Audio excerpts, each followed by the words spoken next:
Сәлем достар, бұл сабақта біздер сызықтық дифференциалдық теңдеулер қарастыратын боламыз. Келесі сабақта сол сызықтыға келтірілетін, яғни Берноулли Риккати теңдеуін қарастыратын боламыз.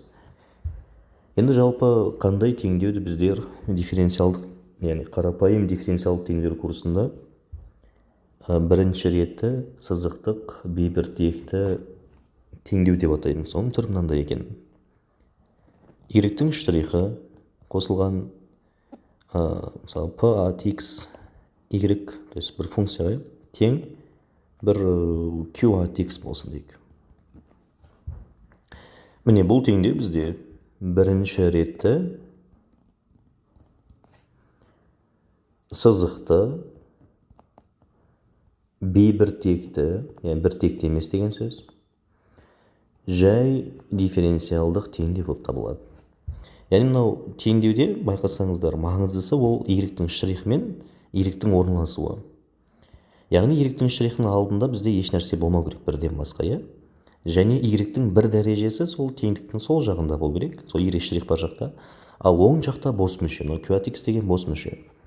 Егер осы жердегі мынау q от x нөлге тең емес болса, яғни ол бір сан болуы мүмкін, бір болуы мүмкін, мысалы x болуы мүмкін, x әйтеуір бір функция болуы мүмкін. Онда бұл теңдеу бізде бейбіртекті деп аталады, немесе біртекті емес теңдеу болып табылады, сызықты бейбіртекті.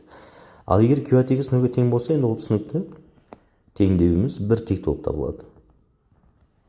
Енді бұл теңдеуді шешудің бірнеше әдістері бар. Ең бірінші дайын формуласынан бастайық. Ең жеңілі осы. Ол былай екен. Осы берілген теңдеудің, енді мынаның жалпы негізі шешімі, берілген сызық теңдеудің шешімі. Жалпы шешімі деп жазып қояйықшы. Жалпы шешімі. Ол осы берілген теңдеуде, яғни бір текті теңдеудің, яғни оң жағы нөл болған, бір текті теңдеудің жалпы шешімі мен осы q от x бар бейбіртекті теңдеудің дара шешімдер, немесе қандай бір дербес шешімдерінің қосындысынан тұрады. Мына теңдеудің шешімі. Жақсы, жалпы сызық теңдеудің шешімі бәрі осындай. Енді онда бір дайын формуласы бар екен, бұны шешетін y тең екен e-нің дәрежесінде минус интеграл, мынау y-тің алдындағы функция. Егер алдындағы таңбасы минус болса, минуспен бірге қосып аласыздар. Интеграл ішінде p от x dx көбейтілген, жақша ішінде тұрақты константа қосылған интеграл, анау оң жақтағы бос мүше көбейтілген e-нің дәрежесінде интеграл, опять осы p от x dx, және мына интегралдың dx бар. Осы бірінші жағдай, яғни дайын формулаға салуға болады. Интеграл мынау түрі қорқынышты болғанмен бұл тез шығады. Тек қана ескересіздер, бөліп шығарыңыздарды бұл жерде. Бірінші мысал үшін бастап шығарыңыздар, мынаны тауып, e-нің минусынан бастап айталық. Өйткені бұны тапсаңыздар, мына екеуі бір нәрсе ғой, типа екеуінің айырмашылығы қандай? Мынау деген сөз бұл e-нің дәрежесінде осы интеграл p от x dx-тің, яғни мынаның жай ғана минус бір дәрежесі деген сөз. Яғни мынада мысалы қазір шығатын болса x, онда мынау бір бөлінген x деген сөз ғой. Типа мынау косинусқа шығатын болса, мынау бір бөлінген косинус болса дайын тұрады деген сөз. Потом екінші табыңыздар мүмкін болса мынау жақша ішіндегі интегралды. Мынаны. Ал кеп орнына қоя саласыздар, бұл өте жеңіл шығады. Көбінесе есептерде жеңіл шығады біздің дифференциалдық курсында. Жақсы, енді екінші әдіс бар. Екінші әдіс айталық ол Берноулли әдісі болсын. Бұл жерде біздер шешімді u көбейтілген v түрінде іздейтін боламыз. Яғни y-ті u көбейтілген v түрінде, v өз алдына жеке жаңа x-қа тәуелді бір функциялар дифференциалданатын деген сияқты. Онда y-тің штрихіне апарасыздарда u штрих v қосылған v штрих u-ды қоя саласыздар. Міне осындай алмастырудың көмегімен шешуге болады. Үшінші жағдай ол бізде Лагранж әдісі, немесе қазір оған мысал келтіремін. Және практика болғаннан кейін Лагранж әдісі, немесе тұрақтыны вариациялық әдіс деп аталады. Ол мынау бойынша, яғни бірінші бір тектісін шешіп алып, кейін соны шешімге апарып қойып, бейбір текстін жалпы шешім шығарады. Енді бұл жалпы шегірімнің жаңағы түрі, есептің сипаттамасы. Мен бірінші осы Лагранж әдісіне шешуді басайық. Айталық келесідей есеп берілсін. Так, ес қойдым ғой дейме. Бұл бізде Филиппов есептер жинағындағы 138-ші есеп. Не істейік? Лагранж әдісінде екі қадам тұрады. Бірінші қадам осы енді бірінші қарайық. Мынау теңдеудің түрі кеп тұр, біздің жаңағы жоғарыдағы сызық теңдеудің түріне. Мынау былай кеп тұр. Ол түріне келу маңызды да. Ескересіміз қараңыз. Y штрихтің орнында Y штрих өзі тұр. Әдемі болып тұр, Y-тің орнында Y өзі тұр, мына жерде. Әдемі тұр. Яғни пат x-тің орнында тангенс тұрған көріп тұрмыз, Ал Q-дің орнында секант x тұрған көріп тұрмыз, Бұл мынау не десеңдер, бұл бір бөлінген косинус x қой, соның жазылуы. Енді кейде келмейтін жағдайы бар. Мысалы үшін мынандай болып қалады есептер. Айталық міне мынандай болып қалсын.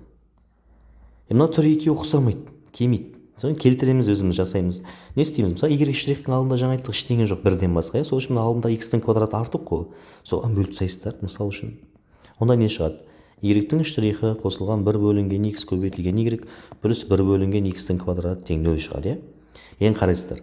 Мына теңдеудің сол жағында тек қана y пен y-тің штрихі тұрады да, бос мүше оң жағында тұру керек. Онда мына бос мүшені оң жаққа жібересіңдер. Сонда y-тің штрихі қосылған 1 бөлінген x көбейтілген y тең болады минус 1 бөлінген x-тің квадратына мінекей орын келді. Яғни q-дің орнында минус 1 бөлінген x-тің квадраты тұр, p-ның орнында 1 бөлінген x тұр, қалғандары y-тер өз орнында тұр, Осылай келтіріп аласыздар. Да, мен мынаны неғып қоя салайыншы для примера. Қарайын десеңіздер. Енді біздікі мына есепте дайын келіп тұр, сол үшін осыны шығара берейік. Енді бірінші не шығарамыз дедік жаңа? Бір тектісінің шешімі, бір тектенен жалпы шешім ол үшін y-тің штрихі қосылған мынау тангенс x көбейтілген y тең 0 деп шешіп аласыздар. Яғни бір текті оң жағын 0 қоя салдық. Яғни q-дің орнына просто 0-ді қоя салдық. Не тұрған маңызды емес, мұнда 0 қоя саласыңдар. Енді y-тің штрихін ашамыз, ол y бөлінген dx екен, тең болады. Оң жаққа жіберетін болса, ол минус тангенс x y болады, Айнымалысын ажыратып жібере қоямыз осы жерде. Онда ол dy бөлінген y тең болады минус тангенс x dx-ға. Тангенс деген теңдеу айнымалылары ажыратылған теңдеу ғой. Тангенс деген синус бөлінген косинус, алдындағы синустыға кіргізбесек, ол минус косинус болады, плюс будет аладар. Бұның интеграл қазір модул ln y тең болады ln косинус x қосылған ln с-ға ғой. Енді бәрін логарифм алып тастайтын болсақ, онда y тең болады, екеуі көбейтіледі да, с көбейтілген косинус x-қа. Міне бұл бізде бір тек теңдеудің жалпы шешім екен. Енді екінші жағдай, екінші бөлім, тұрақтының вариациялық әдісі, яғни Лагранж әдісі, осы шешімді бүйтеді екен, с-ны, тұрақтыны айнымалы алып қарастырады да, осы бізде берілген теңдеудің жалпы шешімі деп айтады. Мына теңдеудің жалпы шешімі дейді. Яғни біз енді осыған апарып қою керекпіз, жалпы шешімі, сөйтіп мына сын тауып керекпіз ғой. Енді бізде y белгілі болса, қазір y-ті апарамын, мен мына y-тің орнына қоямын. Ал y штрихқа не қоямыз деген сұрақ туындайды ғой. Сол үшін осы шешімнен туындап алайық. Ол мына теңдеуді қанағаттандыру керек. Онда y-тен туындалатын болса, мынау екі функцияның көбейтіндісі ғой, u көбейтілген ба. Бірінші с-ның туындысы көбейтілген косинус тұрады. Қосамыз, косинустың туындысында ол минус синус, сол үшін с өзі тұрады да, косинустың туындысы минус синус болып кетеді. Енді параболаларды орнына қояйық. Бірінші y-тің штрихін қоямыз, мен бірден қоя саламын. Қосамыз, тангенс тұра береді, немесе y-тің орнына біз не қоямыз қазір? С көбейтілген косинусты қоямыз, ал тангенстің орнын мен ашып жібере салайын. Ол бізде синус x бөлінген косинус x болсын. Тең болады 1 бөлінген косинус x-ға. Осы жерде, осы сәтте ұмытпайсыздар, с-лары бар мүшелер қысқарады міндетті түрде. Мысалы үшін қарайық, косинус пен косинус бөлім қысқарады, не қалды? С көбейтілген синус қалды таңбасы плюс, мұнда с көбейтілген синус минус таңбамен. Соны бір-бірін тағы да жойып жібереді. Екі жағын біз косинусқа бөле салатын болсақ, не қалады екен? С-ның штрихі x тең болады 1 бөлінген косинус квадрат x. Онда екі жағын интегралайтын болсақ, біздің с x-іміз тең болады 1 бөлінген косинустың интегралы бізде тангенс x, қосылған бір с тильда болсасын. Енді мынау қарапайым жаңа интегралдан шыққан обычный с. Енді осы табылады с, табылған сын апарамыз да, мынау жалпы шешімге қоямыз ғой. Мына жерде с-ның орнына. Ол сол шешім болды, ответ. Яғни онда жауабы y тең болады. С тильда қосылған тангенс x көбейтем, жағында кім бар? Косинус x-қа. Егер ашып беретін болсақ, міне, с тильда көбейтілген косинус x қосылған тангенс деген синус бөлінген косинус па? Значит, мынау синус x. Значит, жауап шығады, y тең с тильда косинус x қосылған синус x деген. Енді қараңыздар, бұл шешім бағана айтқанымыздай, мынау бірінші тұрғаны с көбейтілген косинус x деген. Ол міне с көбейтілген косинус кім еді? Бір тек теңдеудің жалпы шешімі еді. Вот, хорошо. Енді айттық бағана біз. Шешім тұрғанда еді не? Бір тек теңдеудің жалпы шешімі қосылған бейбір тек теңдеудің дара шешімі. То есть мына шығып тұрған синус x деген осы берілген теңдеудің дара шешімі екен ғой. Мынау бір тек теңдеудің жалпы шешімі. Сол екеуін қосып жіберіп едік, бізде жалпы теңдеудің, осы сызық теңдеудің жалпы шешімі шықты. Жақсы, бұл бізде Лагранж әдісі. Мен асық түсіндіріп жатырмын, оған айып етпеңіздер, уақыттың тығыздығына байланысты. Енді дәл осы әдісті біз шығарайық мына Бернулли әдісімен. Дәл осы теңдеуді. Ол былай болады екен.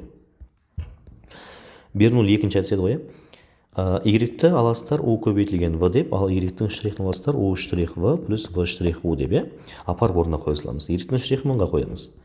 Ол u штрих v плюс v штрих u болады, қосылған y-тің орнына u көбейтілген v қоямыз, көбейтілген тангенс x тұрады, тең болады 1 бөлінген косинус x-қа. Енді Бернулли әдісінің бір қызығы, мына ортаңғы мүшелерін біз 0 болсын деп ұйғарамыз. Біріншісі сонда мына өрнек 0-ге тең деп ұйғарайық.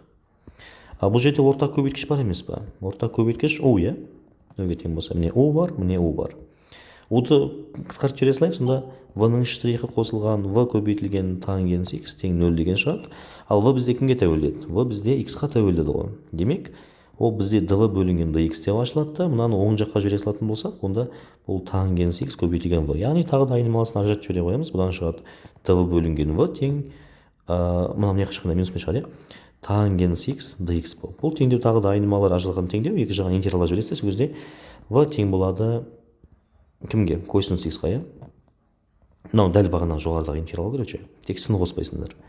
Осылай v-ны тауып аласыңдар. Бұл бір. Енді екінші қадам. Екінші қадамда енді біздің жаңа орнына қойғандағымыз міне мынау ғой. Осы жерден міне u штрих v плюс біз ортасын 0 деп ұйғарып алдық. 0 болып кетсін, ол хорошо жоқ. Не қалады сол кезде?